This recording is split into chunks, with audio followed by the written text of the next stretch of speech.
Today, it's Canada Day, so let's celebrate in the Canadian way, which is respectfully. Is that Canadian? Quietly. Yeah. Just quietly to ourselves.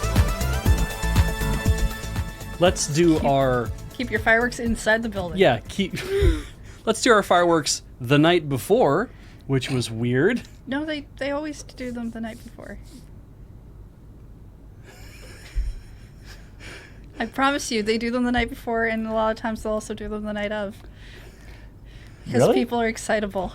Yes. Those fireworks were definitely... Well, city-sanctioned fireworks, Yes. Are we sure? Well, with the amount of them going off and nobody chasing them down yet. I saw a bunch of posts on like the Victoria subreddit yesterday. That was like, where should I go tonight for fireworks? Yes. Because And there I were was like- celebrations that happened that night. And I got It's like- confused. I was like, forward in time, that's where you should go tonight? I was like, wait, have I forgotten what day Canada Day is? Do people do it like right at midnight because like that's Because like, it's Canada Day? the New Year's thing, right? People expect it to happen like New Year's, Right. except the reason they actually go off at 10 p.m. is because midnight's really late. Yeah, but they do have to do it at 10 p.m. because otherwise it's like not dark. I knew it was Canada Day today because I drove around the block twice trying to get into the post office, which is closed on Canada Day. So that was great. What? When I finally parked the car and I got out and I walked in and I opened the door and it opened and I was like, I think great. it would be And I went better if you inside were and there closer was to your nobody mic. there. It's Wait. just me and the mail. Beach. Sit up. Why don't you sit near your microphone? That's because I was yelling to get it to the microphone. Wait, so the post office was closed, but you could actually like go in there? Sure it could. And just like pick up random pieces of mail? It was Urbex, Paul. I was spelunking. No, the front half of the post office was open where all the P.O. boxes are. The Oh, I back see. half of the post office was very much locked and probably had an alarm on it, so I could not get into the actual service center. I could just go to my P.O. box and find You don't things. want to go into the service center when there's no one there to help you with your mail anyway. Their back end is weird. Yeah, I mean, trying to pick up anything is just like they have to scan each individual parcel, and it's like, I have to scan this one. Okay, now I have to do about 6 screens worth of shit. Because whoever it is at Canada Post that designed the system doesn't seem to get how people get their mail. They certainly get how people get a piece of Well, mail. yeah, but that's what I mean. Like, if you're gonna sneak in and you're going to take your packages, you need to go through the process because you don't want anyone who's had to work at the Canada Post to get freaked out that stuff is done wrong. Yeah. And it's just too much work, so you just should wait for a day that they're open. I could just go get the parcels and open them up and take all the stuff out and then reseal them and then leave them there, and that way I have my stuff, but then I haven't actually done anything bad with the system. You still need to go pick it up, though, because Eventually, otherwise they're yeah. going to return it, and that's It'd a be waste like, of everybody's time. this is a weirdly light package. It'd be very funny to for a fan who sent us some stuff to get a box back that was completely empty but unreceived. Just return to sender on it. It's like, I swear I put something in this box. Return empty to Why did sender. I pay so much money for the weight on this box that is empty? See, this is the strats. This is like the guy who filled up his truck in Texas for $187 and he just drove away without paying. And they said, you're either going, when they arrested him, they said, you're going to court, you can pay an $85 fine right now. So he paid the fine. Still a good deal. Still a great deal. See, I think you're missing the point that I'm saying is if you don't want people to notice you, you make sure you do everything properly. That's true. Because then they have no idea that you did it and you can do it again. That's a great way to be subversive, absolutely. Yes. It's like you don't want people to notice you, you want to be subversive and do whatever, then do everything that people want you to do in the way that they expect you to do it, and that way they'll never know. Not the way they want them to do it. You just got to do the paperwork so that they don't know you were there in the first place. So when you go back in again, they haven't set new traps. Wondering what was wrong with the chat. Yeah, they were awfully still, but that's okay. I can chat. I can see them talking here. Normally they have stuff to yell at me. Well, speaking of things happening that people don't notice, It's ChillPoint. it's ChillPoint. Yeah. Hey, it's I'm here along with Heather and Bija's head. Hello. How's it going, everybody? This is a show where we talk about video game news sometimes, and other times we talk about mail. Just gotta warm people up. It's a stream. They need time to get here, get in, and then those who have to suffer through it on YouTube, I assume just like it or fast forward. But one of the video game things that happened this week was the Nintendo. What was it? Nintendo Direct Mini? Is that what it was Nintendo called? Direct Mini Partner Showcase. Nintendo Direct Mini Partner Showcase. Yes. So it's the Nintendo Direct for very small partners. So there's so much branding for Nintendo Directs. There's a Nintendo Direct branding, which is generally referred to by people as like a general direct, and those are generally quite long. Like we're thinking, I think 40 to 50 minutes. They have first party, they have third party, they've got indies. You get your Indie Direct type things that they've just moved over to Indie World now instead of calling them Nindies or Indie Direct. Nintendo Direct Minis, I believe, are basically like Nintendo Directs, but typically shorter in time span. And then Partner Showcase is a thing they started doing in 2020. Right. Because of the pandemic, probably. They were like, let's get more info. Let's get like showcase some of the like not in Nintendo the stuff. speculation I've always seen online has been Nintendo probably had contracts with people of stuff they had to advertise during a time when they suddenly maybe couldn't advertise some stuff themselves because of the pandemic, and so they started doing partner showcases. They were poorly received at first because people were waiting for the bigger directs and they weren't happening, and there was like a long period of time between the really big ones, and then they went away completely last year. They didn't do a partner showcase during 2021, and people were kind of like, oh well, that's it, they don't need to do those anymore and we'll never get them back, and that's fine because they were awful. They were fine. They just were like maybe not the thing people wanted. This is the first one they've done in a while. And it's a mini. It's a mini, but it's 25 minutes. But it was which is kind of like it was a mini showcase, but it was pretty dense. It was a pretty decent showcase. They dumped a lot of stuff in there. They didn't even do that thing that they do where they play the trailer and then they show more gameplay footage and have some announcers talk over the trailer or talk over the gameplay thing to tell you more about the game. They basically, like, I even noticed at one point they were showing the trailer for the game and the announcer was talking over top of it to tell you more about what's going on in the game. I'm like, I like this more accelerated feeling. Yeah. Cram in more stuff for me to watch, definitely, but yeah, I don't need to have 5 minutes of the entire game because you can go watch the trailer later, and I will definitely do that, right? Well, and a lot of previous ones were like 10 to 15 minutes long. They had weird stuff in it, like WWE shrunken looking people walking around game. I can't remember the name of it. They were like weirdly chibi sized. Disney Dreamlight Valley, that's what you're thinking of. No, that's different. And then maybe they'd have like a big drop like Age of Calamity, or they had that really weird one where they were like, oh, afterwards we're going to do a treehouse for Bakugan. And nobody wanted that because that's not what they were hoping for, right? General directs for Nintendo are generally perceived very well because they're so long and they include so many things that there's probably something in there that you'd like. How do I get the control open for the chat here, Paul? If you just search for it, there should be the link for the like chat monitor. So I type in chat monitor, and there it is. In fact, it's probably already up somewhere. But this one was very good. Like 25 minutes, I believe, is the longest one they've done of these. As well, it had some bigger hits like the Persona games, which now we can finally never have to say is Persona 5 coming to the Switch ever again. Because it's here! It's finally coming. In October. November? October 21st. October 21st. And with it, it brings Persona 4 Golden and Persona 3 Portable. Which are coming later. They're bringing all of them. Yeah. Or 3, 4, and 5. The 3 that started to make Persona that more popular franchise. Right. Really. Hey, our chat monitor's bringing in. Yeah, excellent. And but then they had like they opened with like Monster Hunter because that's like the big Capcom thing is the new DLC expansion thing and all the little extra updates they're doing for that. And as far as big hitters go for third parties, having Monster Hunter open and Persona, and is quite decent. Yeah.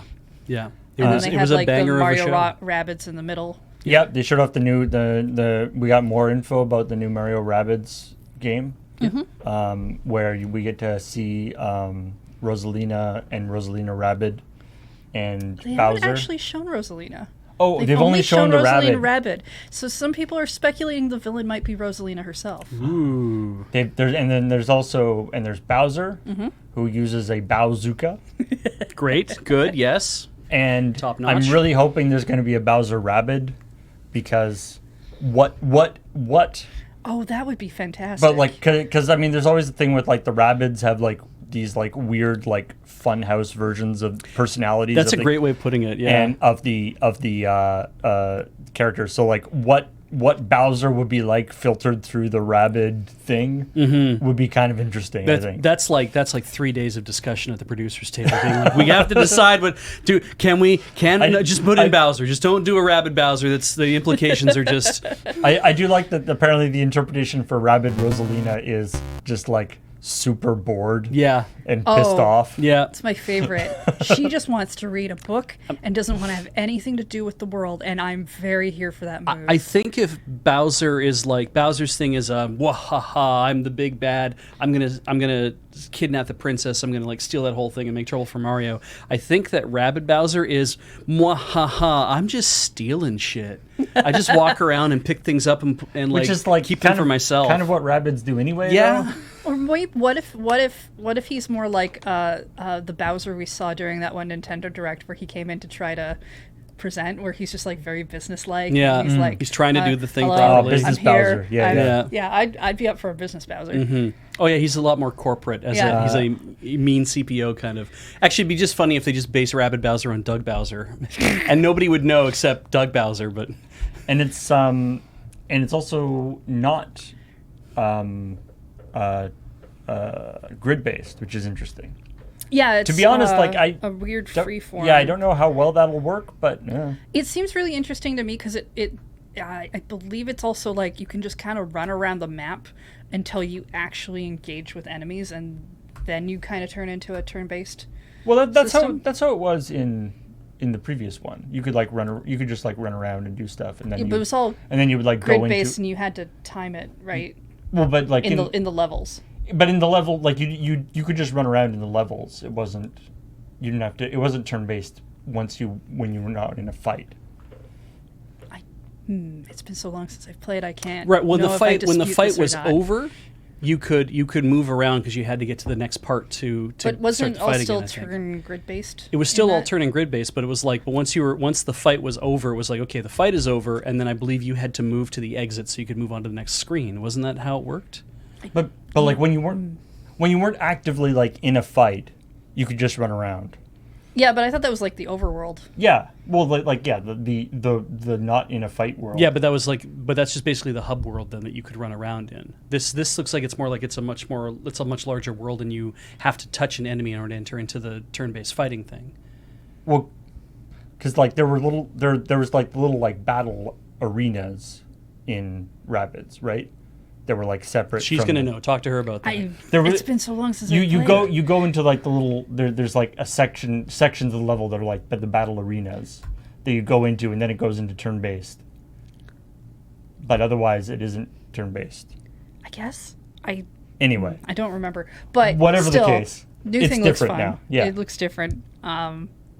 New weapons and whatnot. Like they keep showing off images of Peach with this umbrella that looks like it has a thing on the top, and I'm kind of here for that. I don't know. It seems like a lot of fun. There's also another Rabbid that's new, that seems like an original character. Oh yeah, it's like Ninja Rabbid. I can't remember her name. She's very edgy. Like she Yeah. got the black and green hair. Yeah. So anyway. And I assume that's going to have a story implication.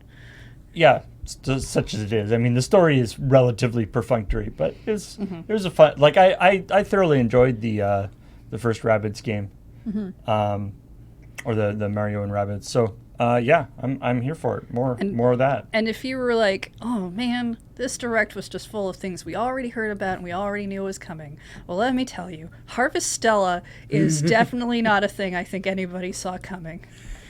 What?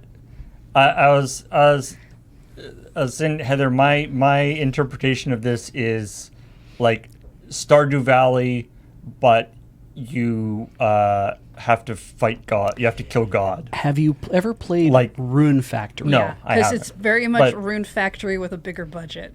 So Harvestella is Square Enix's farming game, Yeah, kind of. it's farming, but there's an RPG thing of going and fighting monsters.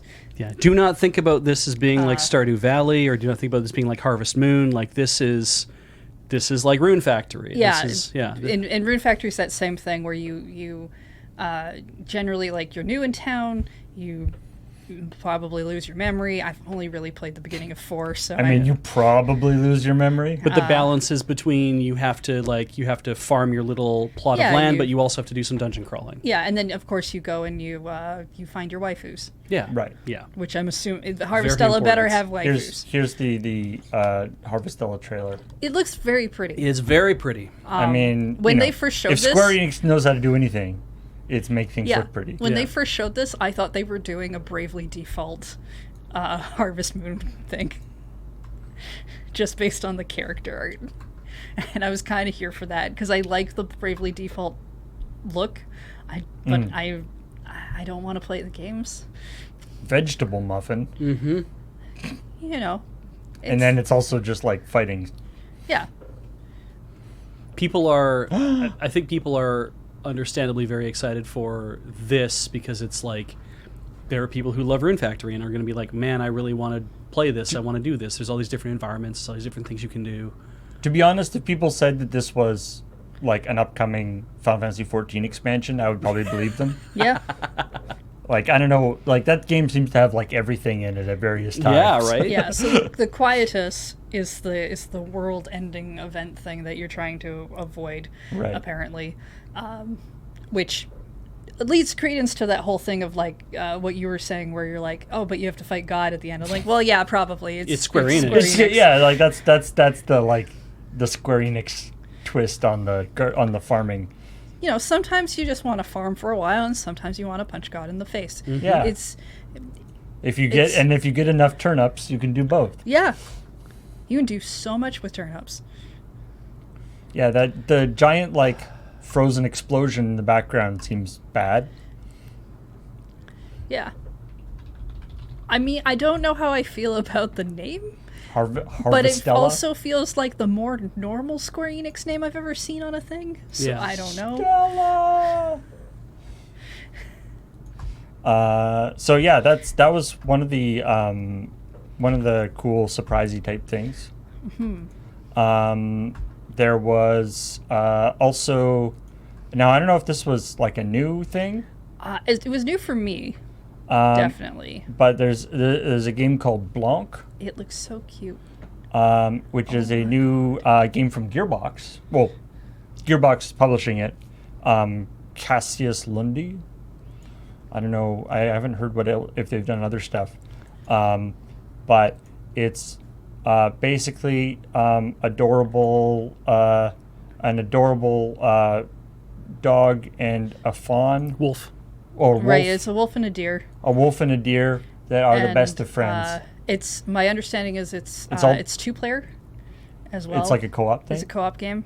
And it's all black and white. Like, this is the art style for the whole thing, actually. Yeah. It's like this hand-drawn black and white style. My only concern is every time I see a game start off like this, something sad really happens. Yeah, so it's like, game, you better be, you've got my heart in your hands. It didn't take much. Be careful with it. Yeah. Be But careful with it. Please be nice. Yeah, I'm. Look at their friends. Yeah, it's really cute. I definitely think this is gonna be a game I want to play with another person. Oh, look at them. Because I don't know if it's co-op only, but I do know, I'm pretty sure there's like one person can play both, and it's like that dual puzzle thing of you need the little one to, like, you know, walk through the logs so the deer can get across, and then God, the logo for this is great. Oh, and then yeah. Oh, they did that, and I was like very happy about it. Yeah. And the art style is super. Yeah, so they're separated from their families after a sudden snowstorm. Use their individual strengths to follow their families. So yeah, it's sort of So puzzly. it could end happily. It could have a happy ending. Yes. Yeah, there might be some sad things, but as long as there's like a good happy ending, then we're probably okay. Yeah. Oh, look at that! But- they have to work together. Yeah. I think it's really adorable, and I'm here for it. Yeah, definitely. And it's co-op. It's couch co-op or online play. Oh, online, huh? So I saw that in the Yeah. thing there. So and it follows your mandate of playing animal characters in video games. Just apparently that's all I need. I just need animals. I don't need human beings. We're all nah. Been one of those for too long. Yeah. Let me be a wolf. Woo! And then so there's this other piece of Nintendo story. This is not direct related. Right. Well, it happened. I guess this happened like just after. Well, because the investor meeting was like literally the next day or Right. soon after or something. So there's the Nintendo quarterly investor meeting or whatever, and where an investor, somebody bought a whole ton of Nintendo stock Yep. to become an investor, To be on the investor call. so they could be on the investor call. And they got lucky enough to be asked a question, or rather to be asked to ask a question. yeah. And so they did. You might wonder how much money do you have to spend on Nintendo stock in order to get onto To get a chance. to get onto the investor call in the first place. And the answer is apparently $40,000 US. So if you have $40,000 US, you can buy enough Nintendo stock to hopefully maybe ask somebody a question that they'll just straight up whiff on. Well, I mean, come on. What kind of answer were you expecting to get? An actual like I expected the dude to be like, I paid $40,000 to be here. Are you making a new F-Zero game or not? Okay, but seriously, every investor call that has any investor ask any question, because sometimes they do, sometimes they'll be like, we've heard rumblings about this Switch Pro thing, and I'm going to assume we all wear monocles because we're investors and have lots of money. and Yeah. how are you doing this It's thing when- that everyone keeps talking about? And they're like, we're constantly working on new things. When you spend the $40,000 on stock, they actually just send you a monocle. That's part of your. It's part of your Is it like. Nintendo branded? Does it say It's Nintendo part of the like on it? happy. It's like welcome to the club thing. Yeah. Gotta buy your own top hat, though, huh? I Or do should you cash put- out all do my you- pensions then. Do you put more money into is there a tier system? If I put more money into an investor stock of a place, do I also get a top hat? What level do I get the cape? It's like being comped at a casino, I think. How much Or it's money? like have we just turned investing in stock? It's basically just like loot boxes. Yeah. How like- much money do I put into the investor thing to the point where they suddenly give me a top hat, a mask, a cape, and then I can do the tuxedo mask theme because investors don't do anything. Right. They just sit there and they make grumbling noises, being that I want to make money off of this, and it's like you are making money on paper right now. Leave it in the stock. So anyway, So this guy was got the opportunity to ask a question. He asked just basically about a bunch of F-Zero and some other Japanese games. Baten Kaitos will be one that you all know. And asked like, are you gonna make sequels to these? So which is it's just like, what's kind of funny about it is it's just like not an investor question, right? It's like a fan question. yeah. Oh yeah. I think Wario Land was also one they asked about. They asked Yeah. about a couple Japanese titles that I Really niche Japanese titles. from And the answer is that there's no. there's no There was no secret reveals, unfortunately. No, it's a very PR clean answer of like we're constantly looking at things and we're doing whatever, which is what you're going to get. That's unless they're actually ready to reveal that information, they're not going to tell you. Yeah, investor calls are not where they're going to like announce a new game, probably. Yeah. So what I see here is if you've ever been asking yourself the question of, gee, if I could only get into the investor meeting and ask that one question directly to their faces, then they would have to answer. Then now you know. They don't. They don't, and they won't. I mean, we've all kind of known that, but now we really know that. And so that's one of those what ifs solved. Are we still on Nintendo news? Are we going to be off Nintendo news? Well, there's the one other bit of Nintendo news that I saw was the Switch update. Yes. There's where in which they had to update their the bad words list. Yeah. Which, oh no! The thing that I find obvious, like the idea that there's a bad words list is not that surprising. Yeah. But for some reason, I am particularly sort of tickled by this idea that somewhere in your Switch is a list of the foulest, filthiest, the nastiest slurs Misspelled. and horrible, nasty things that anybody could ever put into a chat. It's like Urban Dictionary just sitting in there. Somewhere on the hard drive of your, or like built into the memory of your Switch, is this list. Try it today. Go to Splatoon and register the name Rusty Trombone and see if it works. I bet you it won't. Be hot Carl for a day, I dare you. Now, this is interesting to me also, though, because there's nothing else in this. This was a firmware-less... this is a firmware update that was rebootless. So this just quietly happened in the background. Yeah, or... If you've got a Switch, it already probably updated. You just didn't know it. It's kind of a wild idea that because it's like they're just updating a text file probably anyway, right? Or some sort of encrypted text file. But yeah, I think that's kind of interesting that they're like, we have a... what counts as a firmware update, but it's not actually updating the firmware.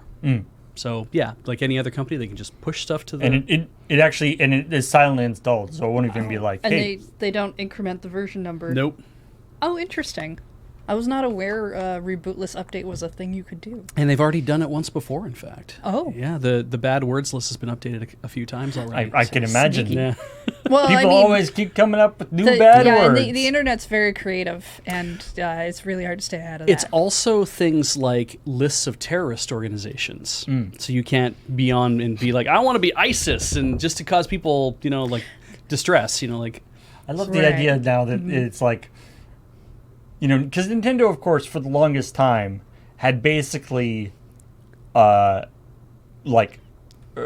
decided to forego the online moderation world, right? They were like, okay, you can go online, but only with people who you're already friends with. Exactly, yeah. So we don't have to deal with the idea that you'll encounter people who are going to be foul to you just randomly isn't that big an issue on our console.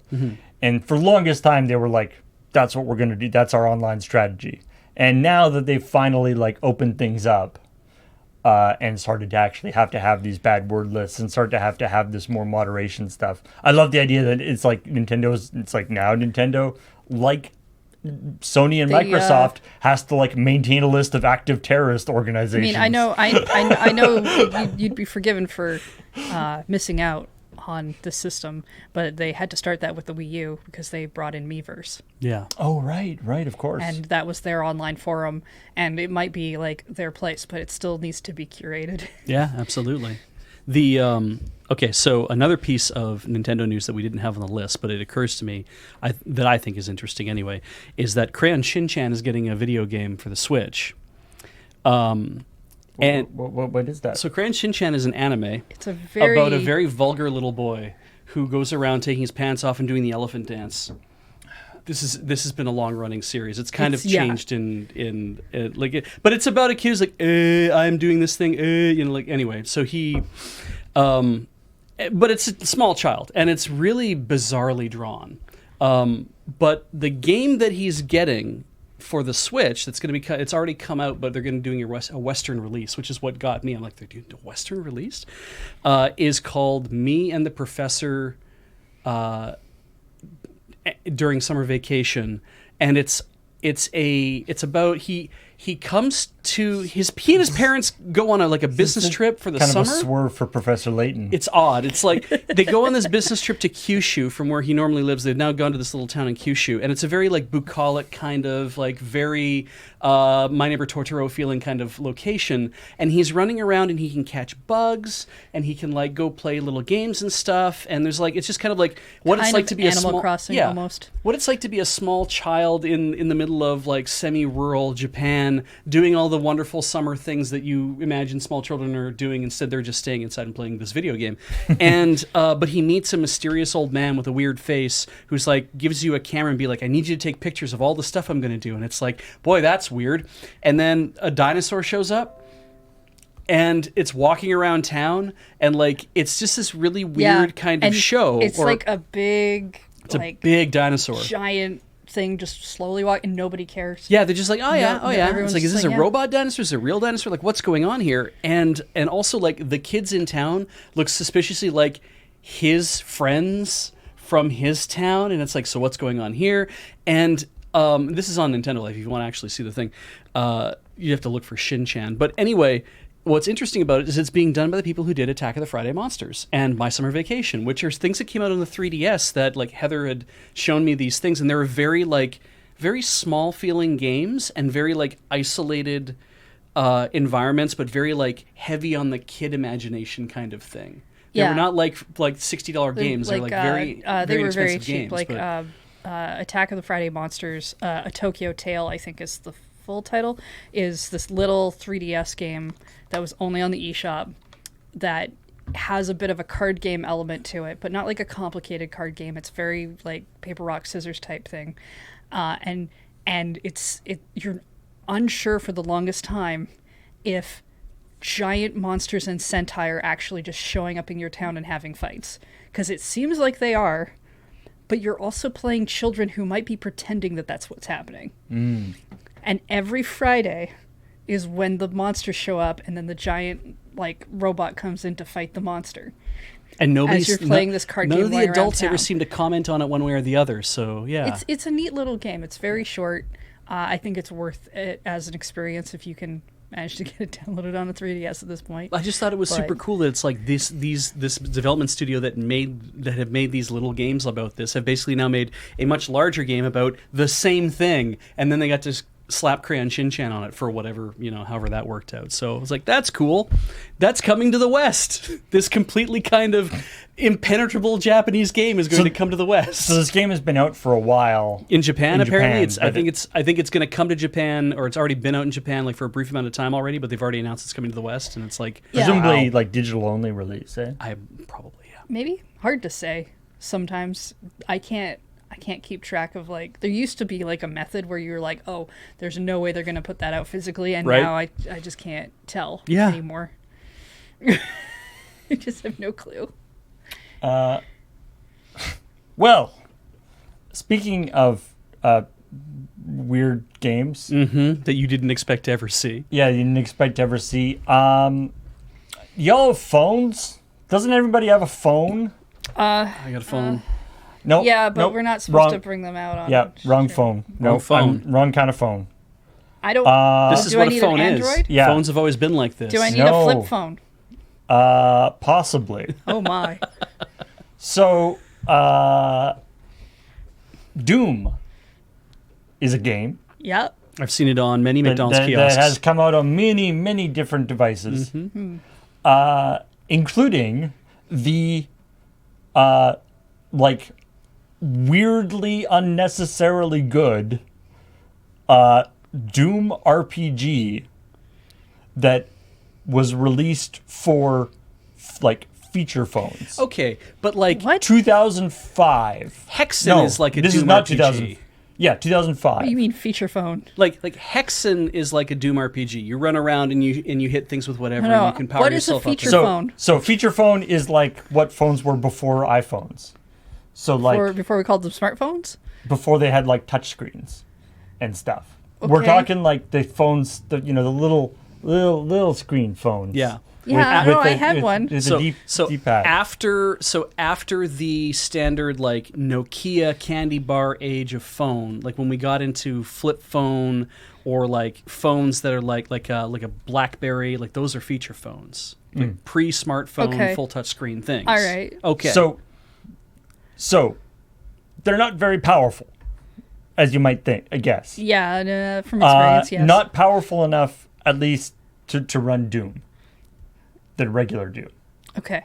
And also, like, the screen doesn't even, like, it's not like it's a super low resolution. I assume it really only runs text bad quality. adventures. So, Doom RPG is a turn-based Doom game that was made by ID. In fact, I believe actually made John Romero himself was directly involved. Not John. John Carmack? John Carmack himself was directly involved with this. I'm sure he'd love the challenge, yeah. Right. And so it's like a turn-based thing where like every time it's almost got like a Hitman Go? well, yeah, every time you move, the enemies move. Right. It's roguelike. Yeah, I guess it's got the okay, roguelike yeah. thing. Yeah. Almost like a super hot except Oh, yeah. turn-based. And so you move around. So anyway, why are we talking about this? Because some people have figured out how to port it from Brew, which is a Qualcomm developed API meant for mobile phones from 2001. Okay. People have developed a way to port it from that system into basically like a Java thing that allows you to play it on Windows. Neat. Okay. There's a catch. Mm-hmm. It's Doom, which the assets of which are copyrighted, Oh. right? Like Okay, it's yeah. Doom. All the logos Okay, and yeah, the monsters yeah. and everything. All the Right. graphics are copyrighted. So they ported the engine, but in order to actually get the stuff to put in the game, you have to either get it from. You have to own the phone? I'm assuming it's available as like a torrent or something. Oh, but sure, okay. To do it legitimately, Uh-huh. you have to own one of these old phones, still have it, and there's instructions on how to like dump your ROM Right. in order to get this. So you would have to have Right. bought this game because it's not like you can buy the game for your phone now. No. You have to have bought this game on your old phone, have your old phone, and have the ability to like connect it to your computer so you can like dump the thing so you can get the graphics files. And then there's this thing they've got like a translator program that will take the graphics files in whatever weird format and convert put them into this. something that'll work with this. Okay. Presumably those files are available on the internet somewhere as well. But what's interesting about this is from all the stuff I've read, I haven't actually played this, but from all the stuff I've read about it, apparently it's like weirdly good. It was like basically one of the best games you could have gotten for these phones. Nice. Back in the day. So wait, are you saying that back in 2001 is when this came 2005 out? is when this game came out. 2005, which that was pre-Twitter, right? Probably. Yes. That was pre-Twitter? Yeah. Are you saying that doom scrolling existed before Twitter? Yep. Yep. And maybe now that it's been ported, maybe they'll maybe ID will like port it to, or it will port it to like an actual useful device. Really? Yeah. Like I'm actually surprised that. In fact, the successor to this game actually did come out on iOS apparently. Okay. Doom 2 RPG. Okay. Except it is now. It was on iOS, but it hasn't been updated in so long that it doesn't actually run on current iOS. It strikes me. It strikes me that this would be an interesting thing for junior programmers at id to work on as a thing to be like, hey, so Hitman Go and Lara Croft Go and all that, and those are things, and they're apparently really quite good. I have both of those. The John Wick game, I think, is like that too. I haven't played that one, but Okay. Lara Croft Go in particular is really good. Yeah, and I just kind of feel like this is another thing to be like, we're bringing this thing back and with nicer assets and an easier control scheme on a smartphone, but you can do this, or that might be an inspiring thing to do. Who knows, right? So, yeah.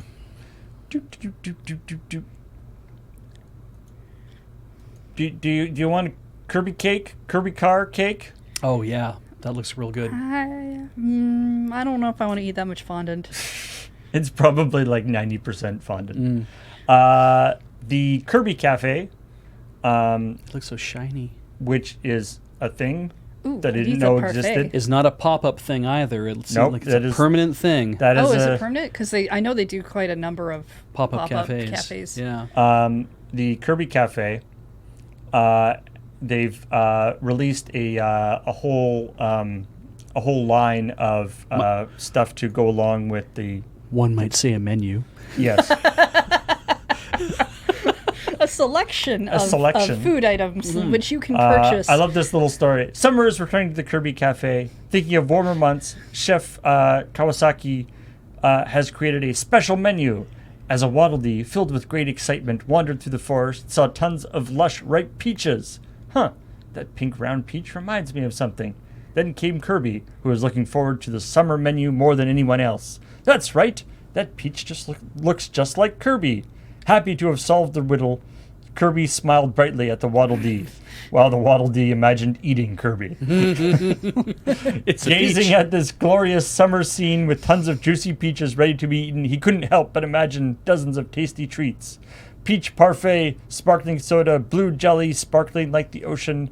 Not wanting to forget these ideas, Kirby and the Waddle Dee gathered peaches and began cooking. So Chef Kawasaki just like showed up for like a brief second and then was like gone from this entire Yeah. thing. See, Yeah. I'd absolutely go for some of these drinks. Look at how pretty they are. The Waddle Dees around the trees, like, is that a salad? That looks like some sort of salad. I imagine Yeah. it's some sort of Ooh.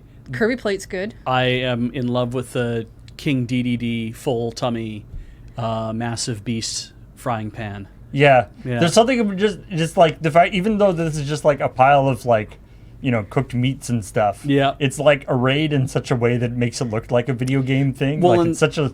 The apple looking thing at the bottom, an apple pineapple thing or whatever that is at the bottom, that's arrayed like the variegated King DDD belt. Right. Right. And I'm like, I like that. That's a cool aspect. And like 90% of this is all presentation. Like you get in there yeah, and you eat yeah. it and you're like, it's just whatever. But you do get to buy, or it comes with the thing. You get the glass or the acrylic muddlers to take home with you. Apparently, Is this I know I've heard of this being, so maybe it's just at this Kirby Cafe, the idea that if you go in alone, they put a Waddle Dee plush in the other chair to keep you company, and you're supposed to be able to buy that as well. And I'm like, I just want to go for that reason. Yeah, That's the only. I don't care about the food, although I will probably eat it. I want to go so that I sit at a cafe and someone's like, "You look lonely. Have this Waddle Dee." I will and I'm literally. like, yes, please. I'll have to go in and I be will like, literally make you sit at I'll a have to separate sit at a place separate so that I table. can watch a Waddle Dee be placed upon a chair in front of me. Yep. It's the vertical thing in the pan is a pork sausage. I have a feeling. Literally, I looked at that frying pan this morning before Heather had to leave. I'm like, I haven't had lunch yet. I'm gonna have sausages and eggs, and so I was like, I'm gonna have hell yeah. Like the thing is called the King DDD full tummy massive beast meal or whatever it is, and I was just like, nah, man. If I get in there, if I don't leave with a King DDD full tummy, I'm gonna be very upset. The Waddle Dee thing, like, yeah, the Waddle Dee thing is amazing. I love that. Right? Yeah. I want all cafes to do this. Yeah. Well, I don't know. So I mean, you don't necessarily want the people at the cafe to like remark on the fact that you're there by yourself, like necessarily. I do if they make me sit with a giant plush friend. It's something we don't do on this side of the Pacific, is to do like a theme cafe. Like the most themed cafe we have really is Hooters. Like when you get right down to it, that's the no thing owls there. that everyone is in love with the most. They give you a big plush owl to sit across. Exactly. From you if Thank God for that, because they had so many other options. But it's just like, yeah, what's the one thing we're going to concentrate on? It's like this is what it's going to be.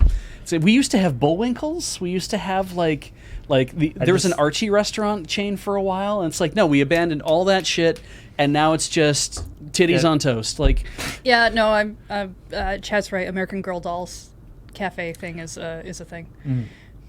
at their main store, like it's a cafe. I guess it counts because there's probably only one Kirby cafe. It's not like there's Kirby cafes everywhere and we're not allowed to have them. I mean, when we went to Japan, like there was advertising everywhere for like Final Fantasy stuff and whatever else. It's like we didn't walk past anything in Akihabara that was like, come in for the Final Fantasy cafe. Like there wasn't I like think a lot you of have hard... to find them. I don't think Yeah, they I think they're don't- buried out of the I think way. They're very. It's not like obvious. Yeah. And it's Next like, time we go to Japan, can we go to the Kirby Cafe? if we can ever find it. Well, there's in Tokyo and Hakata, I think, is where they said that the two of them were. And then, We like, go with both of them? Yeah. Heather goes in, by herself. Doesn't want Beach to be there. And Waddle Dee comes down and it's like, hey, I hear your husband is gone. So, though, there's also, like, we went to 3 Pokemon centers? We went to at least 2. Yeah, no, we went to 3. We went to Tokyo went- Center, we or went we went to, to Pokemon Center Osaka, Pokemon Center Tokyo, and then, but there was that other one we went to. where was it? It wasn't in Kyoto. I know we went to a third one. I thought so too. It's just I know we went to the Osaka one because you got the Pikachu Yeah. exclusive thing there, and we went to the Tokyo one because it's where we bought our giant sleeping but that starters. was when we left. But there was another one that we went to that was just that didn't have anything special going on, and I can't remember what it was. But none of them have cafes. No. And I'm like, come on. Like, you should have... There should be also, we should definitely go to the Nintendo store if we ever go back. Yes, we need to find it, but... fancy themed cafes are in not Tokyo. a unique to Japan thing. No, It's just video game ones are more They common have in been- Japan I don't know, than like, anywhere else. I feel like there's not a lot of, like, themed property cafes, like that kind of thing in North America. Like, there isn't, like... If there were, they'd be for sports teams. Well, And but those I are mean, just that, sports bars. like that's basically like medieval times or mean, something, right? I guess, like, I want to walk in and sit down and Yeah, have like, have you're- a bowl full of Kirby, like they did there with the soups. You're talking about like franchise theming. We've got like medieval theming stuff that happens, and Yeah. like Hard Rock cafes. But and the that really- kind of But yeah, they thing. they're don't, really they don't like- bring you like a guitar shaped the cake really, or the something. really like ornate food thing is sort of Yeah, a okay. specifically Japanese. And thing. that's what I mean is I'm like doing that kind of crazy shit. I love that where it's like we lean so hard into this. It's like this is all going to taste normal, but it's going to cost me $30, so whatever. Like, yeah, Well, speaking of Pokemon, because you did, I did. It's true. things are not doing so well for Niantic, and to the point that so they've had to lay off 8% of their 8. workforce. Yeah, it's 8%. Yeah, which doesn't sound so bad. That doesn't seem like that huge an amount, but that's like say 85 to 90 people. Yeah, They've got a big workforce. Well, and they expanded a lot, and I think very quickly after like Pokemon Go started ballooning the way it did. because hey, we got to make the Harry Potter game because everybody wants to play that. And hey, like I don't need to play that turf. Pikmin Bloom. Well, not, but I mean, and normally we don't like do a ton of reporting on companies going through financial trouble just because it's not that interesting. Mm-hmm. But what I found interesting about this is apparently this has resulted in 4 canceled projects. And I imagine that was the impetus for firing the people in the first place. Right. It was Yeah. Oh, is one of them that weird animal thing that we saw? I don't know. Because that So- was that was the one that we knew that they were doing with the with their own IP. with their own IP, right? So Transformers Heavy Metal. I assuming So that is was all right. Hamlet, which is a collaboration with the theatrical company Punch Drunk. that's Like- weird. They were making a Hamlet video game. Okay. Like Hamlet. Was it going to be like AR as well? I mean, that's what they Wow. specialize in is this AR map. I want to style know game. what this Hamlet anyway. And then two projects that were codenamed Blue Sky and Snowball. Right. So we don't know what those were. I guess Operation Blue Sky. It's not that surprising that didn't go. I guess. But they are bringing. Like, take heart. They are still bringing out, and I know you were all just salivating for this thing to come out. NBA All World. That is still definitely coming out, Dude. and I know, and it's going to be amazing because the trailer has an Earth slowly turning into a basketball, and then an airship flying in space. NBA All World. do you have to like go around and like catch NBA stars hiding in bushes and stuff? Nobody knows. They've released no details about what this is. Quickly, there's LeBron James. Get him. Do you want to watch the teaser? It's 20 seconds long and it's inexplicable. It's. If it's what you've described, I mean, It's it's- no. what I've described. I mean, that's why it's a teaser. Yeah. Yeah. Right. I guess that is actually literally the plot of Space Jam, kidnapping NBA stars. Wait, does that make us the villains? I guess If you it play makes the this player game, of the game the villain. villain? Yeah, I think so. Yeah. So, yeah, I Yeah. mean, Harry Potter Wizards Unite folded. Pikmin Bloom's not doing great, but it's still active. But I imagine that might also be on the back of maybe Nintendo is helping to keep that alive themselves too. Who knows? Or maybe it is actually getting people who like doing that. Hey, like the walking thing. I mean, I think Pikmin Bloom probably requires significantly less in the way of like upkeep than like say the Pokemon. Like Pokemon, Because there's no gyms. And Pokemon, like they keep coming out with like new events and new Pokemon and adding stuff and things. Whereas the Pikmin one seems like it's pretty much just kind of there. Probably the only person in this room who plays Pikmin Bloom. Yeah. They do the monthly community day events. Where they add like a new flower type generally or a thing like that. So there's a little bit of coding going on there. And they have been updating. So one of the things you do is after you've friendshipped up your Pikmin enough with nectar or whatever, I say friendship because there's like a heart mechanic thing of what you're filling in. It's not really based on steps. It's based on you sending them to go do things and bring stuff back. Okie dokie. And feeding them nectar so you can pluck their flower petals. Don't think about it too much. Yeah, don't. It'll sound dirty no matter how I say it. They will go and find. They'll have like a gift icon that shows up on their head, and you tell them to go back to get this gift, and it's something that they put on. It's like a coffee cup or flowers or and they've done new ones recently. They added sushi because they added sushi restaurants in as their own specific location things because they're location based. I think they've added some sort of train ticket thing where if you get one at a specific location, the train ticket says the name of the station and the date on the actual ticket item. That's cool. That's cool. Which is really neat. So there is stuff happening. It's just not as like not as come like spend a lot of money for us Pokemon Go. Yeah, nothing really. Get yourself a special magical Mew. It's not really even competitive in a way. It's just a thing because it is a collaborative experience of just putting dollars everywhere. They've added these weekly missions you can join where if you've got friends on your friends list, if you've got one, they can join as well. And it's like it's a walking goal of a combination of over the week if you can get something like 100,000 steps together or whatever, which is kind of neat. So really, Niantic is kind of like, it sucks that this has happened, that people have lost their jobs and whatever, and they're having to downscale a little bit, but the company's not going anywhere. Pokemon Go's not going anywhere. I wouldn't say they're not making money. Yeah. I just say they probably weren't making enough to cover these projects and stuff. Yeah. Like I think Pokemon Go is still like $1 billion. Yeah, Pokemon Go still makes a lot of money. Though I think I stopped playing it, but the couple of times I bounced in, it's really got a lot going in the way of microtransactions and stuff. I don't know how that makes it play wise because I don't really play it anymore. Yeah. Maybe it's still kind of just fine, but it is very different than when it started. But like I like Pikmin Bloom because it's very low effort. I can walk around and then check on it and be like, oh, hey, I walked some steps and I did whatever. And I made some flowers happen. And look, I got a Pikmin that has a coffee cup and it's got marshmallows for a hat now. Isn't that fun? Yeah. That's all I need. It means I don't have to walk around with my phone out trying to catch Pokemon, and that can be annoying. Walking down the street with a phone out constantly in your face. And if they're making billions on Pokemon Go, then I don't think you have to worry too much about that. Yeah. Speaking of billions,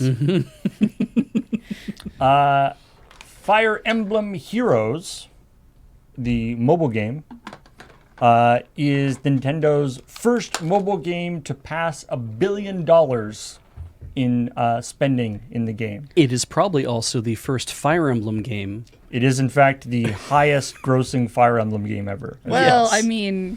Quelle surprise. You do a free-to-play where people can buy subscriptions and loot boxy that's a great things graph. Every now and then. And I can imagine that versus the buy the $60 game.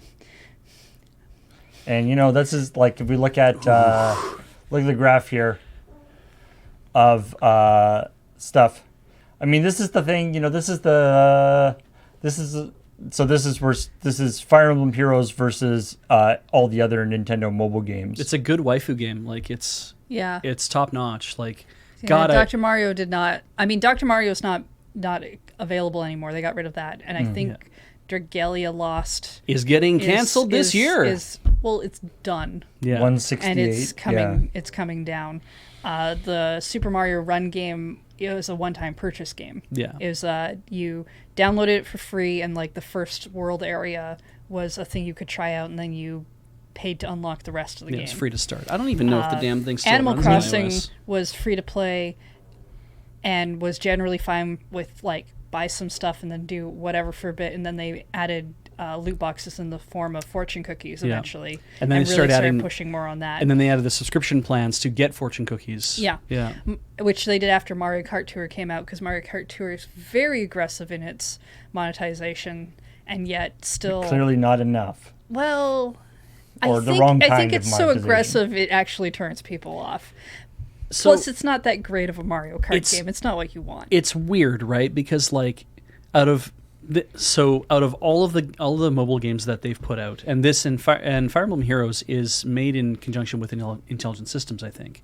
I believe so. And I think also with DNA, because DNA is the one who has I think they're the yeah. ones who are doing the Because most of the stuff. DNA was definitely doing all the Dragalia Lost stuff, but it's interesting to think that they've been making Fire Emblem games for so long, Nintendo and Intelligent Systems together, and there was the story about how Awakening was like, if you can't get this right, we're not making any more of these. That kind of attitude was like, and it never got said, I'm sure, but it was the attitude of, this is our last shot, we don't think we're going to do anything, so let's shoot our shot and let's make it happen. And they did, and Awakening was amazing, and then Fates came out, and so many people were on board with that, and then like Three Houses come out, and then we have a Muso game based on it, and it's like, two Muso games. Yeah. But it's like, it's always this thing where,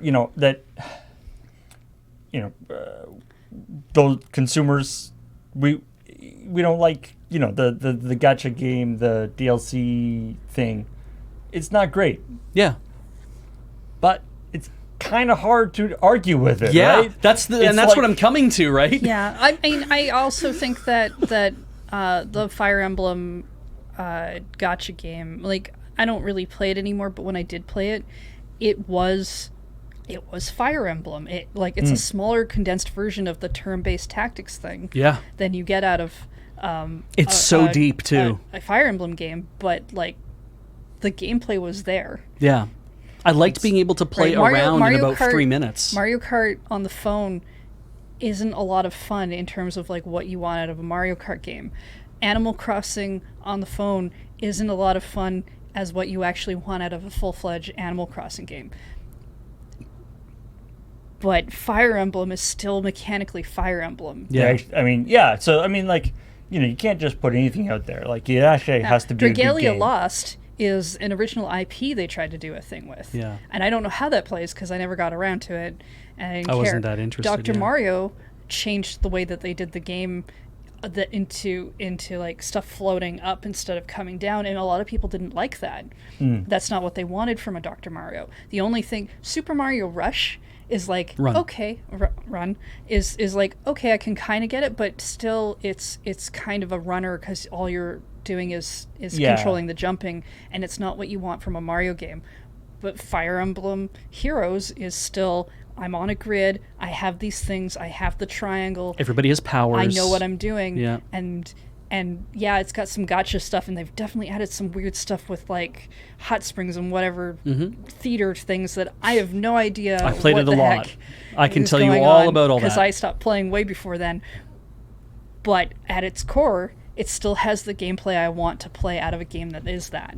And just the idea of that's got to be a hell of a thing for Intelligent Systems to look at, to be like, ugh, our art reduced to $1 billion. Well, we can make more Fire Emblem games now, I guess, because we always know that we can always put the waifus and husbands into this, and people will pay for that. So It's like, I remember thinking about, this was quite a few years ago, when I think it was when like the last, or the like StarCraft 2, like the last of their, like, because they released StarCraft 2 in like 3 parts for the 3 different factions and stuff, and like StarCraft 2, best selling RTS game ever. yeah, You know, Hugely popular. and you know, Blizzard spent, you know, 10 years or whatever working on that. Yeah. And released it, incredibly successful, and you know, it's played professionally in all sorts of places and stuff.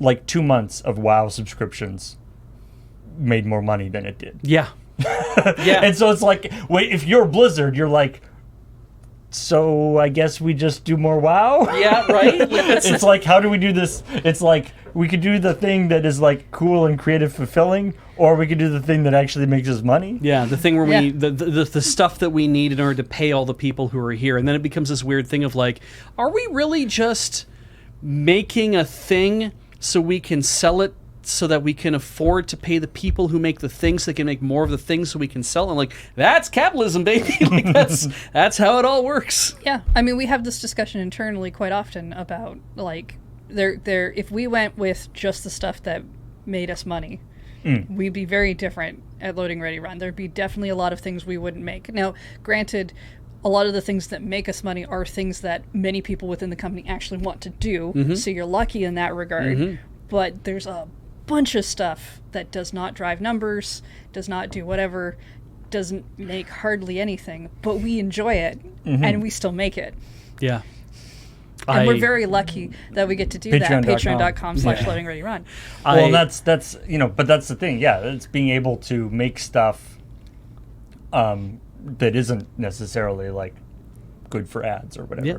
I'm surprised actually because I'm seeing people here talk about WarioWare, and I'm surprised in a way that they haven't found that's not a mobile game. that should just be a mobile game, right? They have it's such a deep category, and it's like you could literally start with a thing, and you could, if you wanted to sell extra stuff, you can sell extra packs of extra games. Yeah, to it's add like onto the literally thing. built in packs. Yeah, Like, so just do that. Spend 99 cents a pack and get more packs of games to throw into the thing. You could have it be multiplayer Yeah. with different people in the same room if you want to. You've got all the sensors and stuff built into your phone to do like 90% of the games. I don't know why they haven't done that. I do think it's interesting to have watched Nintendo properties do mobile games in different ways, because every time one's come out, there's been generally a different monetization thing tried, Yeah. or a different property tried, or a different whatever. And I'm like, it's kind of if you pay attention to all the little details of how stuff works and how stuff transitions over time, you can see the experimentation that's going on. Yeah. And so then you get people who are like, man, I'd really like a mobile Zelda game. And I'm like, really? I don't know if I want that at all, because I've seen their experimentation and I see where it's trajected, and I actually kind of wonder if they don't like where that's going, because when they said that they were going to bring out mobile games back with Super Mario being a thing, they seemed really gung-ho about bringing out a lot all at once and how they were going to do new ones every year, and that really slowed down and it's kind of fallen off. I mean, I think Nintendo is disappointed in the consumers, that they're like, you know, we wanted to we analyzed the fun, like we made like Mario Run, because it's like we you know, looked at the phone, looked at what would be, you know, we didn't want to do, you know, on-screen controller bullcrap. Exactly, yeah. We wanted to make a game that was designed for the phone, for the usage, and was fun. And we charge a reasonable upfront, you know, $10, a reasonable upfront price for it, and that's what it is. You know, we're good. This is you know, we're gonna make a good thing.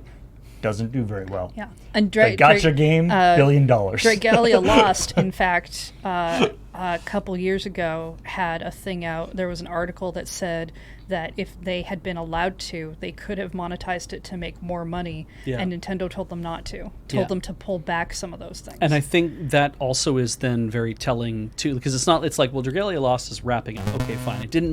It made a couple $100 million, right? So it's like, okay, so that's great. Like, it made a chunk of cash. It didn't make anywhere near the chunk of cash that Fire Emblem Heroes did. But if we take that out and we just look at what everything else is, like, it made some good money. And maybe, and like you say, if they had been able to monetize the hell out of it, we could have made more money. It's like, but could you have? Maybe. Possibly. I mean, in some very unsavory methods. Like, the thing is,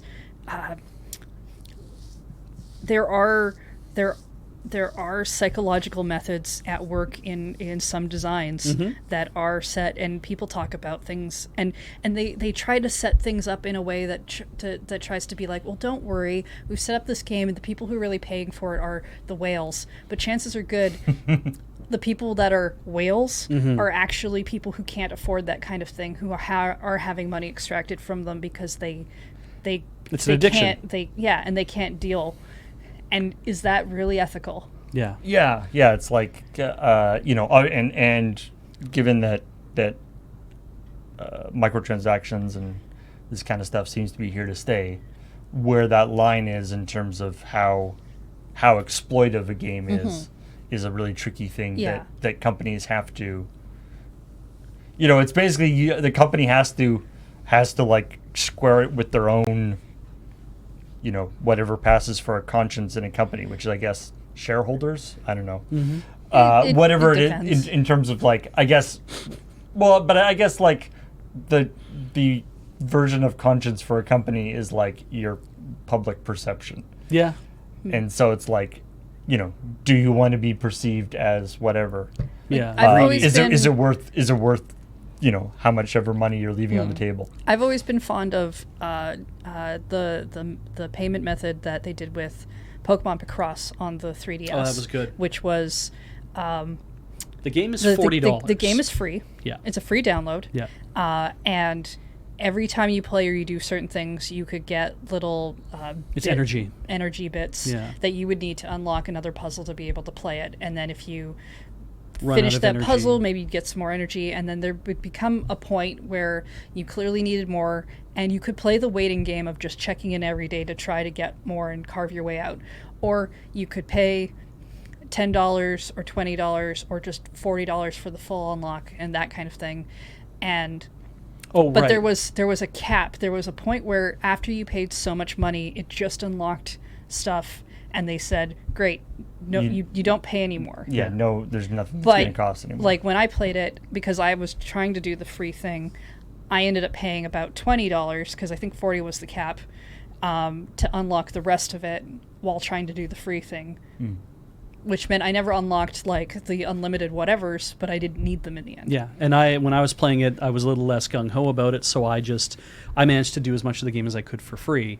And it's weird, right? It's like we both had a very good experience with Pokemon Picross, and we paid two different amounts of money for it, but we also never paid more than what we were able to afford that the game was even worth in the first place. They marked the game as being, this is going to be a $40 game because that's the most we'll ever let you spend on it. I'm like, what a refreshing idea for a free-to-start game to be like, you can only spend this much money, because once you do that, F it, we're opening the game up. And that's the thing. When you say free-to-play, it's like, no, there are versions of that. Nintendo tried to do free to start, and under that terminology, the idea of like Mario Rush, where you get the first world for free, and then you basically pay to unlock the rest of the game. Yeah, I'm okay with those kinds of monetization. I love that. Great idea. I really like those because it lets me try the game out and see if it's actually a thing I want to play. Yeah, it's sort of demos, but in the iOS world where you can't really do demos properly. Yeah.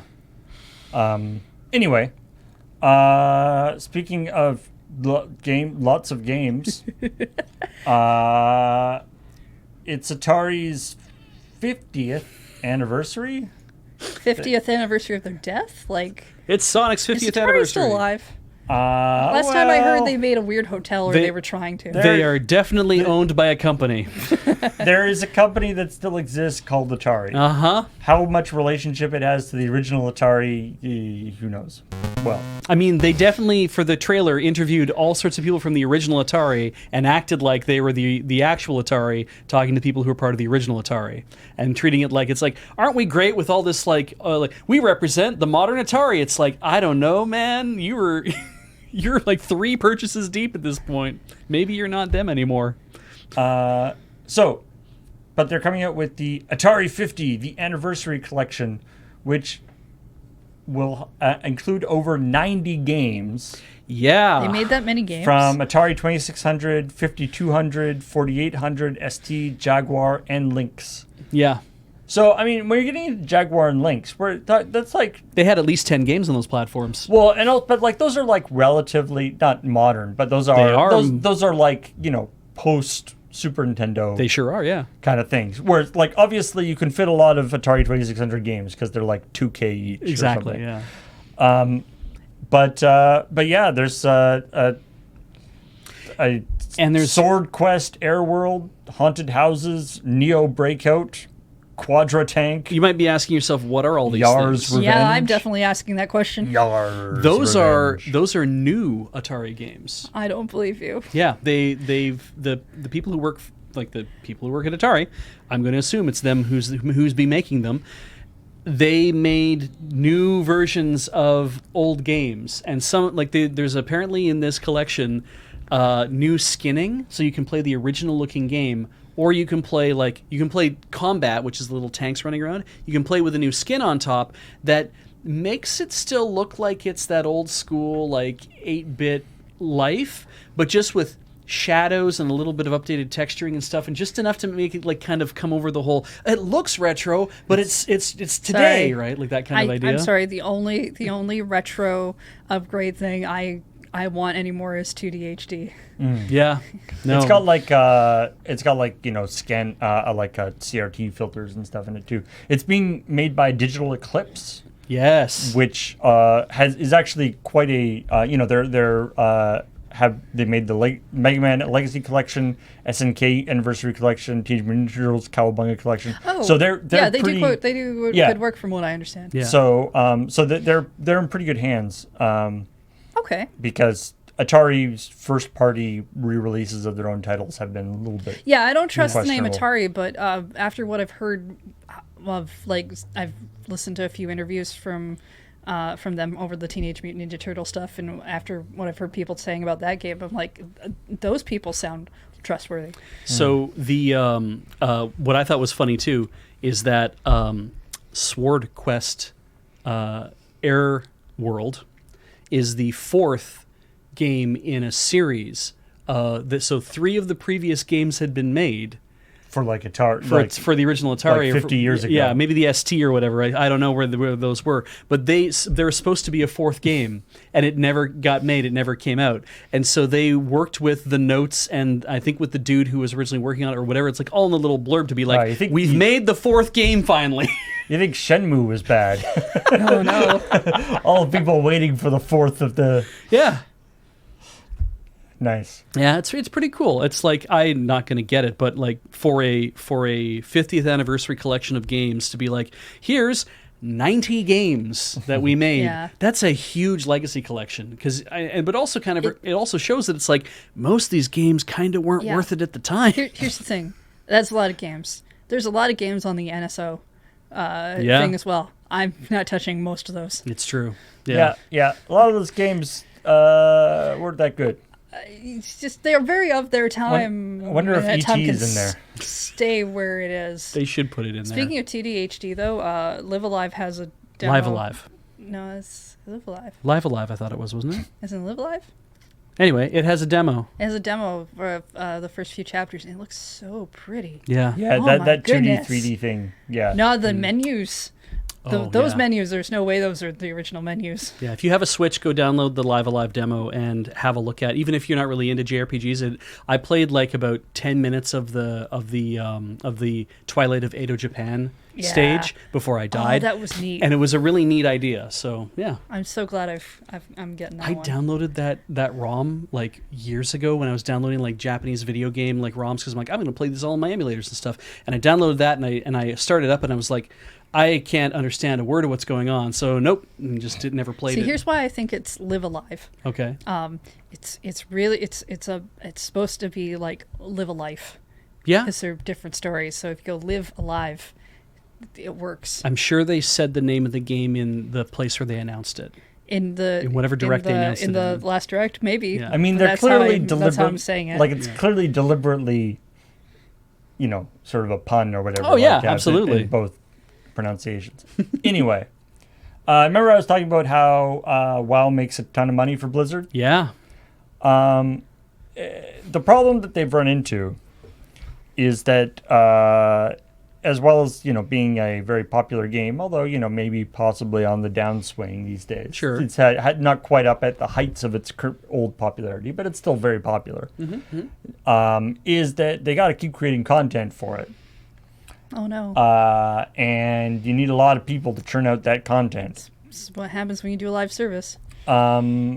So I don't know if anybody watching was playing the Battle Royale game Spellbreak.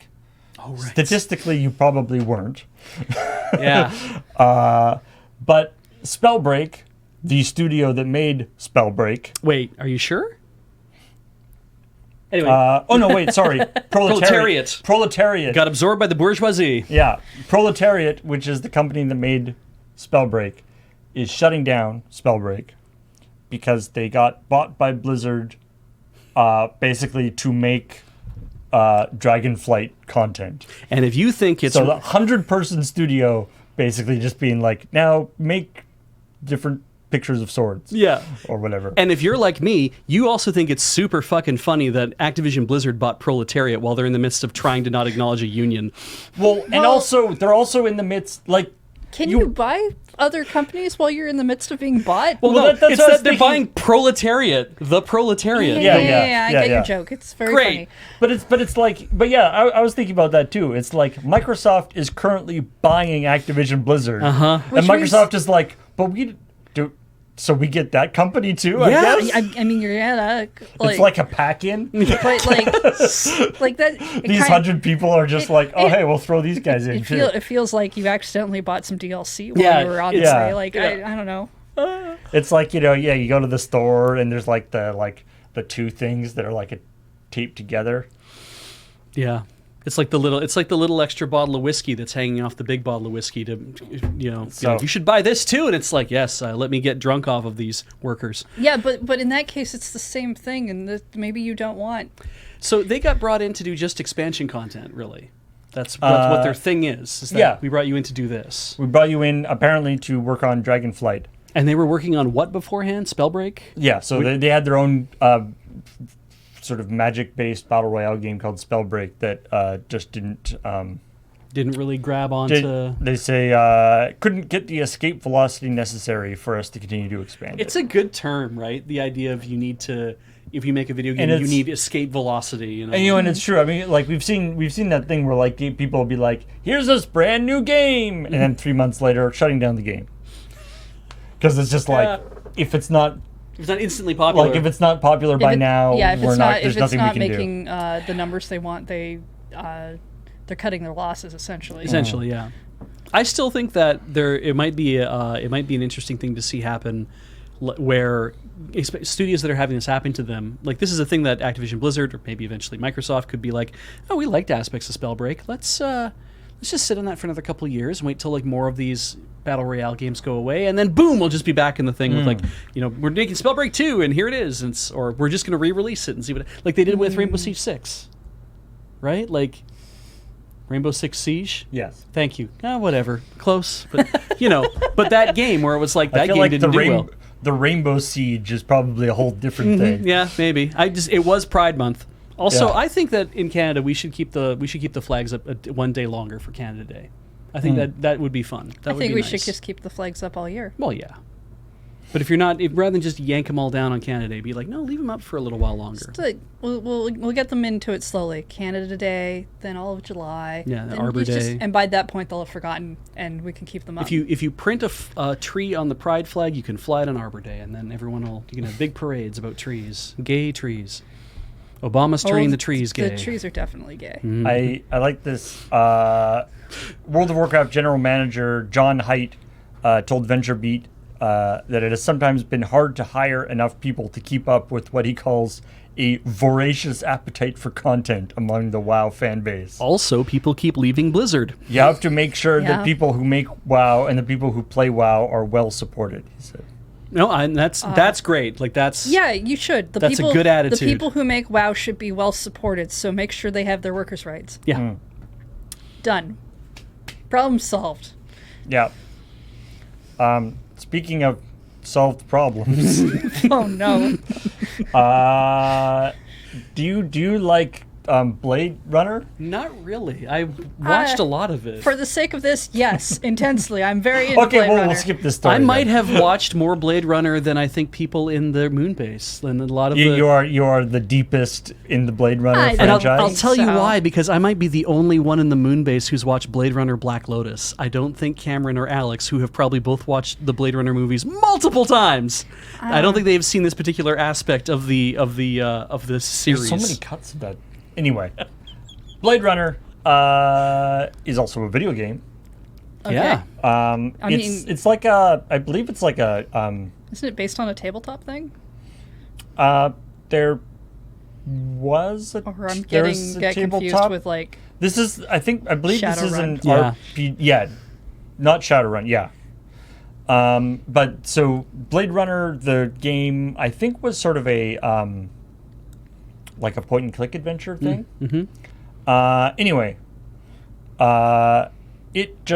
they recently came out with Blade Runner Enhanced Edition, Yeah. okay.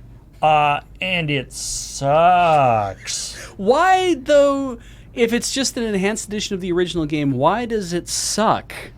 Because apparently the visual upgrades are actually like make it just like nasty and blurry and like Ooh. not good. Oh. Do we have samples of this? Unfortunately, they've got some samples on the page that do not show it being bad. Good. So, Because which is dumb. I thought there was something wrong with my eyes, because my Yeah. eyes are blurry to begin with. But when I looked at the original and I looked at the picture they put up, I was like, I was that meme. They're the same picture. Like, there was literally no difference. I mean, I guess that illustrates that they didn't improve things. Yeah. But it doesn't necessarily look that much worse. Also, apparently, it crashes. It's on consoles, but was this PC Gamer writes the game is a disaster, not a remaster. Well, they must have had that in their back cute. pocket for a while. Waiting to toss that shit out. It is an inferior version by a significant margin and should be avoided unless you desperately want to play it on consoles where it now appears for the first time. But you had no other way to play it, like on Steam or anything. Because it has been available. So basically, it's one of these situations where this remaster is so bad Right. that they've actually re-released the original version, Ah. calling it Blade Runner Classic. Cool. And are giving people who ordered the new version the opportunity to play the old one if they want to. Wow. Wild. Oh, that is definitely some. No word on whether the Switch version will also be able to switch into classic mode, but That sounds like it's trying to do some damage control. Yeah. Man, wouldn't that suck to be a developer on that game where it's like, because worked really presumably, hard. presumably you were working hard, but you knew that it was not going well. I mean, You probably knew there was. I'm sure there was all sorts of weird stuff behind the scenes. To be honest, Paul, based on what I've seen on the internet, I wouldn't want to be a dev who reads anything on the internet, even if I did a thing people really liked. But like before it came out, even like you're probably there's probably people internal to the company being like, we've got this is a problem. This game is not going well, Right. or whatever. And then you release it, and it's like no, literally, if you had done no work, it would have been better. Do we? You want to talk about great. the story about why you don't want to be a dev on the internet? Yeah. So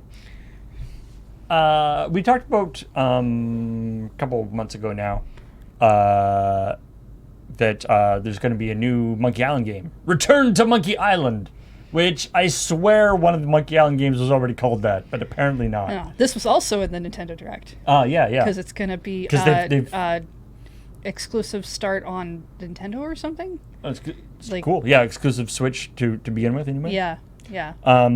And so they previously just put out a teaser, but now they've put out they put out more of a trailer for it, and you get to see a few more of the characters and stuff. Yeah, I think it looks really cool. Yeah. And I hope you got a chance to see that, because you're not gonna see any more, because people were really, really mean to Ron Gilbert. So Ron Gilbert is the lead designer of Monkey Island, and also like all the best LucasArts adventure games. Nice. He's Like Full Throttle, He's the Loom, man. Yeah. and then they brought him back to do this, which was like the big deal. And apparently people have been so virulently opposed, or shall I say vocally opposed to the new art style, that he has that he's like, okay, fine, I guess we won't do any more previews because it's not worth it on our end. Yeah. And so he's like, he like kind of went radio silent on that. He was like, and then the Dominic Armato, who's the voice actor for LeChuck, Okay. went on a bit of a like, he tweeted Tirade? a bit of a, well, yeah, just be You can like be mad. shaming people Good. for it, and reposted is like, good, bang up job everybody, reposting Ron Gilbert saying I'm shutting down. This is on Ron Gilbert's blog where he was putting out preview stuff. He says, I'm shutting down comments. People are just being mean, and I'm having to delete personal attacks.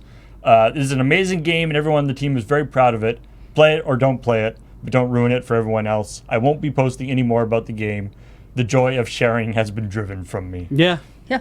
No kidding. I think it looks really good. Yeah, it's I think the art it's a style different, looks really cool. It's a different art style. But it looks neat. Yeah. It reminds me a little bit of like Grim Fandango, that sort of Art Deco style. It makes me think of Wind Waker if Wind Waker was flat in 2D. See, and it's funny you bring up Wind Waker, right? Because like, I know people hated that when it came well, out. there was, and that was the thing. People lost their goddamn mind about that, but it was a fun, interesting game. Like it's one of those things that got like modern classic. You know, we had to wait 15 years or so, and the HD version had to come out. And people were like, "Why are they re-releasing it?" And other people were like, "Because it was a really good game. Because I played when I was young, and I'm not like an old crusty fart like you that got upset about the fact that it didn't look like Twilight Princess when it came out." Because everyone was like, everyone saw the tech demo for what the next Zelda game was supposed to look like. While they're waiting in line, like, this thing rules. It's going to be it's going to be in like brown and slightly more brown. It's going to be awesome. It's going to be realistic, right? And then Wind Waker came out and everyone was like, no, I'm pissing my pants. And so what happened, though, with that is, of course, we heard later there was a Did You Know Gaming that did a thing where apparently one of the things that get mentioned is like, Miyamoto didn't like the look of the Wind Waker art style. The guy who, like, ostensibly in charge of that whole thing was like, I don't like the way this looks. We never heard him say that he like, to this day, he never has come out and been like, oh yeah, no, by the way, I didn't like that and I don't like that or whatever. Like, I'm sure he came around on it, and I'm like, if the guy who invented the game looked at an art style and was like, I don't think I like that, and then was later like, yeah, okay, I like it. It's like, then maybe you too might be able to look at a game and be like, oh, I don't like the art style for something, and then give it some time and maybe you'll come around to it and enjoy the game. There's lots of stylized games that when I see them, I'm like, no. Yeah. But I prefer games do a more stylized thing that really stands out and is something different, and because eventually if I find one that I like, I'm really going to like it. Yeah. And as chat points out, there's 4 or 5 Monkey Island games that have come out that have quite remarkably different art styles. Yeah. Some of them are very cartoony. Some of them are more, when they went into 3D, it like changed its art style again. And even like the original was like very pixelated King's Quest looking, wasn't it? Like, yeah, well, I mean, that was the technology that was available. Yeah. Anyway, obviously, there's lots of there's lots of positive stuff as well, but that's how it works. When you're a creator, the negative stuff outweighs the good a lot of times. It just takes one really nasty, and if there's, especially if there were personal attacks going on, that is a lot harder to take than maybe a few people saying, this isn't for me, or I don't like this, or I think it's ugly, right? It's different when it starts getting personal. Yeah. And it's just feeling so strongly about, I mean, I guess that's what it is that for a certain group of people, I always think about that, like for a certain group of people on the internet, sending sort of death threats and stuff is not like that. That's not actually a strong. No, there are people who think people that's just like, I'm mildly disappointed in this. Yeah. And that sending like a death threat or accusing somebody of whatever or saying that they are, a terrible person or using a racial slur or whatever. That's just like I am mildly annoyed. Right. Like it's not even like that. That's just how they Now, communicate. Better go dox this guy and tell him I'm going to kill his whole family because I didn't like the way the frame of that video looked. In a sense, I understand this from the perspective of like you're 12 because hyperbole and over-exaggeration is this thing where you're like, oh, this thing was like so amazing, and you're trying to find, and so you'll say really weird things. But you're supposed to grow out of that, right? Yeah. Like you're supposed to not continue with that, and maybe that's not even a thing we should be. I mean, it's just it's the equivalent of like I remember going to like anime conventions. Oh no. Because like Paul, Loading Ready. what are you about to tell me? It's okay. Don't need to qualify it. Just Some days, no, but like Loading Ready Run, we would go to like anime conventions because they would like invite us to do stuff. And, and there was always like the screening room, and at certain times of the day or whatever, the screening room it would be like filled with usually very young female anime fans. Yeah. And whose reaction to anything, positive or negative, or even like kind of middle of the road, was just to scream. Yeah, see, not scream any words, just incoherent, just screaming if they were happy, if they were sad, if there was something like scary or sexy or just like boring. I will point out that this is not we have the inherent to anime fans specifically. This is actually inherent to some age groups. I guess so. I mean, I guess it's not like someone part of those age groups at one time. I can tell you. I'm not around large groups of young girls that often. So we're just going to let that fly without a citation. We're not needed. gonna, we believe him. So don't worry. But you did say screening room, right? Yeah. Okay, cool. Because I did think you said screaming room. Oh well, it worked for that too. I mean, yes. Yeah. But we'd have like a booth or like like a place where we're like selling merch and doing stuff like near the theater, and they're just like, nope. Yeah, it's like, what is happening in that room? As somebody Are they killing people? Who's worked artist alleys and various different booth type things, because I've probably been in a good half of different roles at an anime convention. There are definitely parts of the anime convention you always want to avoid. Be it the loud thing. I mean, artist alleys should definitely ban people from playing music just outright. Right. Because there are booths that'll do that, and they turn it up way too loud, and no one can hear anything. There's and there's like if you have the room that's small, you want to get into the artist alley at the beginning of the convention, because by the end of the convention, the smell of people just being in the same room that's hot for 3 days is gonna be awful. Mm-hmm. There's a tactic. I was always a quiet person, and I never really understood. Like as a kid, right? I know. It's a weird thing to say. I know you say it, and I believe you, yeah, but it's really so hard weird to coming out of my picture. mouth into a microphone. But it's like I've always been like the quiet kid, and I never understood why I would see kids my age running around the scream ground, running around the playground, like doing that shrieking thing they do, where their vocal cords like quiver and waver in a way that has a kind of thing going on. Loud screaming shit, and I could never understand why and what was so fun about that, because I'm like, your throat must just get so sore. I was that until I was 10. And yeah, but I'm like, I couldn't fathom. It's like, what is it in a child that makes them want to do that? Because I wouldn't. And it's like, are you doing that? Like, are you thinking this through when you're doing it? Like, what's making you do that? But when you were born an old man. It's fair, yes. You were never a child. Anyway, my central point there was that I feel like there's a correlation, or not a correlation, but there's a analogy to be made between that. It's like that this idea that you're reacting to a fairly moderate stimulus with like just an extreme Up to 10, yeah, where it's just like there's no moderation in how you react to things. Yeah. And if the rest of your peer group is doing the same thing, it might not even seem that odd. This is why I'm saying it's actually not that uncommon amongst younger groups, because I mean what you're seeing as a medium stimuli is new and different for them, and like maybe the first time they've seen something that they've never expected. Like it's Beatlemania, it's Elvis. That exhilaration of getting to do a thing that you never thought you'd get to do, and you're like 13 is something very different. Yeah. And when there's a group of people, for you to enable mob mentality into that as well, Oh, yeah. you're definitely gonna do it. Absolutely. I mean, anime might not be so exciting anymore because there's like other places we can get it. Yeah. Oh, I don't know. If you're the Anime's pretty 16-year-old at exciting the to party me. like I was, who was just like, I don't understand why everybody here is having a good time,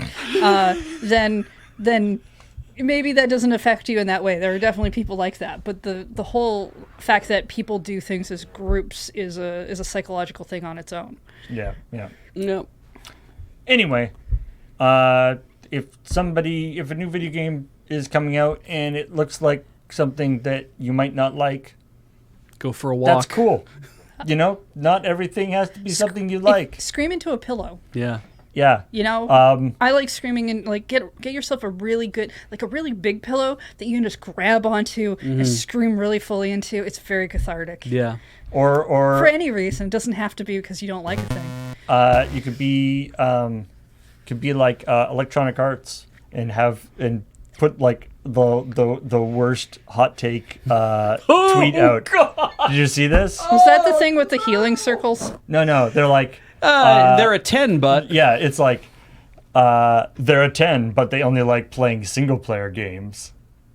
Was a tweet that Electronic Arts, So there's their a official meme. account, put I out. don't understand. there's a this. Please TikTok meme right now. Okay. Where it's they're a 10 but, and then there's an excuse about them. It's like it could be anything like they're a 10 but they wear their shirts inside out, like that kind of thing. Where it's like okay. they're a 10 They're but they have really- no socks in their closet. They're really hot, but here's their flaw. Yeah. yeah, here's the flaw. Here's the Okay. red flag, right? And so EA was like, their official Twitter account was like, let's get in on this and say, no. They're a 10, but they only like playing single player games. EA, which is currently in development of quite a few single player games, But also, Who's single a lot player- of people play single player games. and whose single player games are generally like better reviewed than their multiplayer games. and EA has recently fired an entire studio that was developing a single player game. And that studio head did not take that tweet very well, that it's like, you literally fired us because we were making this game and then you decided you didn't want to be making this game anymore, and now we're not making this game anymore because you fucking fired us, like this kind of thing. Like, good look, Twitter account. And so many devs got involved and called EA out on this horse shit. Like, it wasn't just one, so many of them got involved, Yeah. and they tried to walk it back. I'm And they surprised said, I didn't see this in my and they were discourse. like, that's because they'd be an 11. yeah. They did. And I'm like, They good posted, job. they posted, they're like, roast, well deserved. We'll take this L because playing single player games actually makes them an 11. So they're trying to claw back. They're like, No. Shouldn't have bothered. Just been like, our bad. We got roasted. We apologize and walk away. Don't try to save it, my dude. Yeah, no, don't try to joke save. Just apologize and move on. Yeah. but it's like, yeah, Maybe delete the tweet. Oh, well, I don't top know. of that- People will, you know, it's like you got to live, like you took your lumps. It's like if you delete your tweet after that. No, people be like, oh, you're trying to pretend that didn't happen. I have screenshots. Like, it's like, no, leave it up. Take your lumps and just hope that they forget about it. You know, it's like, And it's just- as a big company, if you're like one person, delete your tweets. If you're like a big company, know. you can't really do that. I think leaving a tweet up, especially that's separate. Okay, screenshot your own tweet and leave an apology so that you can see it, but delete Yeah. your original tweet, because I feel like if you just leave the original tweet up and that's the one that's circulating, and depending on what's in there, especially if it's very harmful information, yeah. I mean, this is not. I like this super idea, though. harmful. Yeah. Then you're leaving something up to continue moving around and providing that information. people won't necessarily see the accompanying like apology. A lot of people, like, that's the reason why some stuff happens in the way it does, where they put out a thing and then you put up an update, but a lot of people won't necessarily see the update. Like, surely there's got to be something more clever that they could have, they're a 10 butt on. That would be very EA specific. Oh, I think You know? EA is a 10 butt. Yeah. It's a butt that's a 10. Like, there's got to be something about the sports games or something about, like there could have been anything. Or something like specific to one of their games. Yeah. Or, something Or like that. maybe you don't. Like, I know the popular thing is like, oh, hey, look, isn't this cool corporate account being cool because it's doing the memes and stuff. But you got to be real careful on that. But Yeah. at the end of the day, it's still a corporate account. Yeah. At the end of, and still sometimes at the end of the day, depending on the corporate account, they just kill the meme more than anything. Yeah. I mean, it's just that because I know there's a 20-year-old in charge of that account whose job it is to kind of like, we got to tweet on this stuff and we got to do whatever. And I'm like, you need a team of writers. You don't just let a person take control or whatever. It's like you should have a few writers and they should be working on what your social media stuff looks like and be like, and actually be able to go over something. I mean, ideally, it's somebody who's in their PR department. It's not necessarily a young 20-year-old. I would like to stop perpetuating the idea that social media is a young intern job that doesn't get paid. I mean, if it was like a 60-year-old dude, I'd be like, that's weird. Well, yes, but there are age groups between 20 and 60, dear. Though if it was like a 60-year-old dude doing it and they revealed themselves to be like a 60-year-old dude doing it, it's like, I almost got laid off, but they gave me this job, so this is what I do now. EA Daddy would be trending. It absolutely would be. I don't want to hear those words ever again. Get some old man to do your tweets for EA. It's like that would be top fucking notch because it would be like that's unexpected. Let him talk about the war. Which war? Would have been the Vietnam War at this point. All right. Move on, please, Paul. Let's move on to nothing. That is the end of the show. Great. All the checks have been pointed. Thanks everybody for watching. That was all the news that we decided to talk about, and some stuff that we Slipped in there. Had to get our Nintendo news on. What's coming up? Next? Yeah. So no LRMTG No, no Friday Night Paper Fight, but there tonight. was none of that either. So Yeah, no Friday Night Paper Fight tonight. And the reason for that is the Double Masters PPR, which is happening all day tomorrow, starting at 10 o'clock and going until it's over, which will probably be a while. Yeah. I was gonna maybe do my anime roundup because I'm like, oh, this ends at 6, and I was like, wait, no, it's the PPR. It could end at any time. It could end any time. 6 is an estimate. But it might come later this weekend. I'll let James know when to put it in. And then on Sunday, it's more Groove Coaster YY Party with a Y at the end of party this time. I got James to update And it. 2 Ys in the middle. Yeah. It's the kind of party I like. The one that's a video game.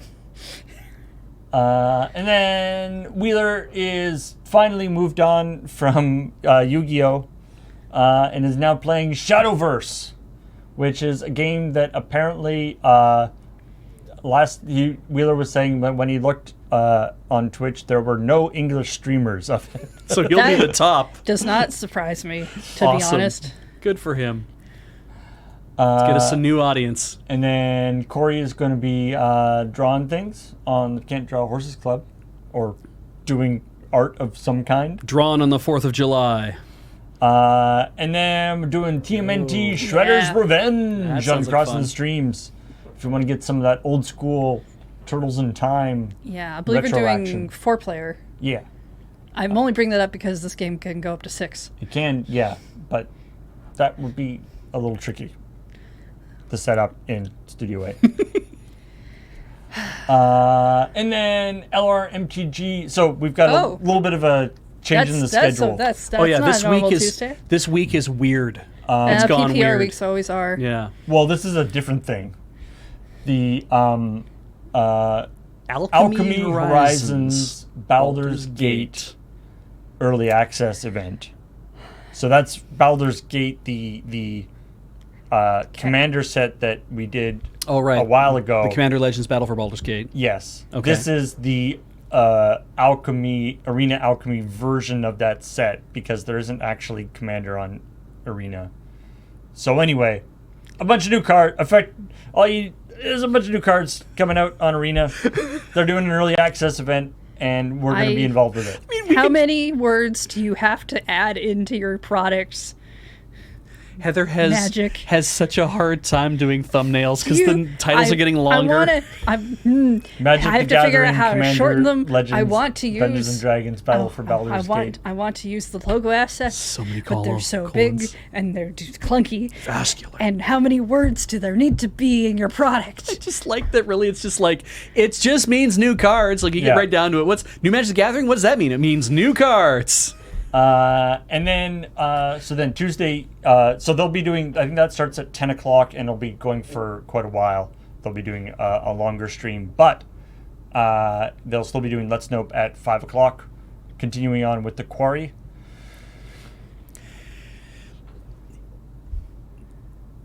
I think you guys all say that weird. Corey? Quarry? I have heard so many different people pronounce quarry Quarry? a different way. What's wrong with Corey? No, I'm hearing it different from so many different people, and I'm like, either I'm hearing it wrong because I heard Quarry? the Kari from somebody. I heard the Quarry. Quarry? Yeah. Okay, so if you're watching this on YouTube, and those of you in the chat now can go put this in when the YouTube VOD hits, Quarry. put down in the comments how you pronounce Corey. I've heard the Corey. Somebody did say the Corey one time, and I was like, that's odd. The Query?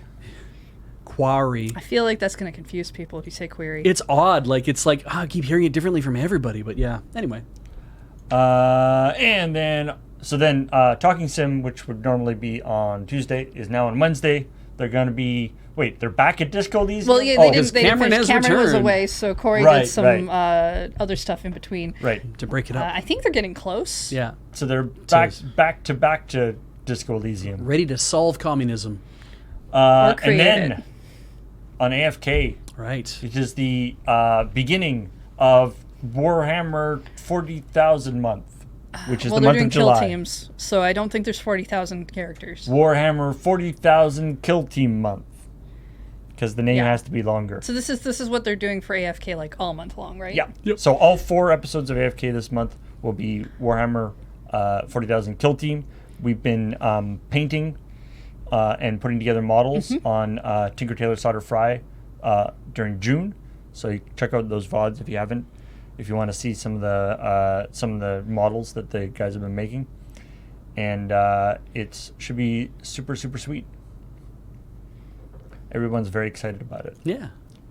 And then Thursday, we're back to relative normalcy with LRMTG, Tinker Tailor, where he's going to be doing TMX wheel hacking, Nice. Moving See, the he's buttons. going back to his roots. That's moving good. the buttons. I like this. I mean, I guess he's got to start on it now, so it's all ready for next year's Le Mans. Yeah. Yeah. He's got a year now to work on it, like the Dreamcast. We'll be back next week on And then Friday. on Friday, it's this again. Yeah. Yep. This Well, I know why we're returns. going. We're going up to Saturday for a reason. Yeah. Because, okay. Yeah, Friday night Friday paper Night fight. Fight. Double Masters Draft looks like. That's Yeah. cool. So we're going to be doing the live the loading ready run version of the thing that's happening on the PPR. Yeah. The internal But version. what we want to get to is where Not is on it? the schedule. Why is it not here? What? Is it So, not? Is it hang not on. this weekend? That weekend, or is it the weekend It's after? 2 weeks. God damn, that's funny. I thought we were. I Talking thought we were about going to talk Tabletop about Day? Tabletop Day. It's like 2 weeks. We Oh, should probably mention it, though. Then. okay. Well, I mean, Tabletop Day is a thing. On Saturday, July 16th, Yeah. Do you know what games we're playing? we are playing Dungeon Mayhem, Wingspan, Ticket to Ride, and Hero Quest. Hero Quest. We are playing Hero Quest. It is Yep. on the thing. Nice. So I assume it is being played. Yes. Yes. So that's exciting. Though not in that order, we'll be playing them in the order in which you'll be watching them. If you need to see the schedule at any time, you can go to loadingreadyrun.com/live, and there's an interactive schedule. Paul even moved the time frame later because Beach was doing play it forwards past the secret times. I believe the TTD command is not correct. It is currently giving root, wingspan, and TBH. So That is, yeah. that is old, and we'll have to update that. So Actually, and want to thank all our awesome subscribers, and also want to mention this is important. Twitch did an update in their payment system a couple days ago where they discontinued some of their legacy yeah. payment options. So you may have received an email that says you are no longer subscribed to us or other people. If you have, so if you're if you're somebody who started subscribing a long time ago, I don't know which all payment options they've discontinued, but please check your profile. Make sure that you are in fact still subscribed. And Yeah, and I if you think you want to check each subscription individually, because I think you can have different payments set up for different subscriptions. Yeah. This is so it's Prime still works. We yes. also didn't get that email that one of our, because we are subscribed to another to Kenji's stream, in fact, and we did not get that email until after we found out that we were no longer subscribed to his stream, and we're like, that's weird. Why aren't we subscribed to this anymore? Yeah. And then we had to look into it, and then like a day later, the email showed up to be like, hey, just so you know, we're doing this thing and we're being very vague about it, but it's legacy payments, and it's like, It's Twitch communication at its finest. yeah. So even if you didn't get that email, please go check to see how you're paying, just to be sure that you're still and signed this up and paying. this is for auto renewal stuff specifically, because people subscribe and then forget it, whereas Prime is a thing you have to up every month anyway. If you have Amazon Prime, you have a Twitch Prime sub that you might not be using. And your if you're you do have there's a grace period on your sub streak. So if you're So you're if you by probably mistake, fine if you if it somehow has become unsubscribed and you re-up, your streak will come back. still better than YouTube communication. Yeah, you have no clue. Oh my goodness. So with that, let's thank the people who are in fact still subscribed to the stream. In fact, who subscribed during this time? Yes. Starting with Bronzefinger for 98 months. Thank you very much. Frank and Fruity for 77 months. Bisaflau for 25 months. Hey, that's a square. Rubik Darkwill for 59 months. Thank you. Susie for 37 months. Feliz on the precipice of 100 with those 99 months. Midnighter Knight for 35 months. Weagle, 67 months. The Joe 743 for 37 months in a row. Mark II Sisters. Better than previous sisters, I guess. A firm upgrade. Castle Otranto for 107 months. And Psy Arcade 895 for 15 months. On the very end of that there. And thank you for the 150 bits from Avery Corvus and Lurker Spine. The bits. Yes. So we've mentioned patreon.com/loadingreadyrun, also store.loadingreadyrun.com to buy your CheckPoint mugs or portable holes, whatever you want to call them. We have 68 left. And it would be great to see that number hit 0. I would be so pleased to just see all of us sell out completely. I thank you very much for everyone who has bought one. If you have bought any of our merch on Loading Ready Run, like, feel free to take pictures of, tweet about of yourself wearing the shirt and tweet about it and stuff, because it's I go look at the mentions in Loading Ready Run, and it's fun to watch people be like, I got my Pride shirt today, and I got the portable hole. If you do take pictures and get them up, I like it. At us. And we do have an Insta account, so add us on that too. Or if you do a TikTok with anything in that, then at the Loading Ready Run account on TikTok. I don't care about those parts. Whatever you do, yeah. I care about what I care about. If you don't want your personal information stolen by China, then maybe don't use TikTok, because apparently that's the thing that's happening now. It's kind of always been. I don't know why that's a surprise. Shouldn't be a surprise to anybody out there. All right. Thanks, everybody, for watching. We will talk to all y'all later. Bye. Bye.